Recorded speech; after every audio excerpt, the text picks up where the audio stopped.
আমরা ফার্মেসিতে যত বেশি পানি দিচ্ছিলাম তত বেশি ফার্মেসি থেকে আগুন দাহ দাহ করে আগুন জ্বলতেছিল। কক্সবাজারের রুখিয়ায় ভয়াবহ অগ্নিকাণ্ডে পুড়ে গেছে অন্তত 25টি দোকান ও একটি বসতবাড়ি। দোকানের মালামাল রক্ষা করতে গিয়ে মোহাম্মদ আলী নামের এক ব্যবসায়ী দগ্ধ হয়ে মারা গেছেন। এতে ফায়ার সার্ভিস কর্মী সহ 8 থেকে 10 জন আহত হয়েছেন। 10 নভেম্বর বিকেলে উখিয়া উপজেলা সদর স্টেশন এলাকার কৃষি ব্যাংক সংলগ্ন বাজারে এই অগ্নিকাণ্ডের ঘটনা ঘটে।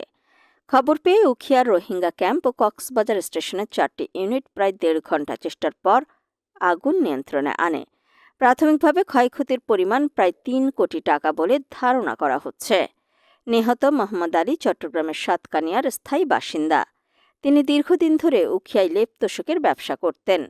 উখিয়া ফায়ার সার্ভিস স্টেশনের কর্মকর্তা ডলার ত্রিপুরা বলেন, হঠাৎ কৃষি ব্যাংকের পেছন দিক থেকে ধোঁয়া দেখতে পাওয়া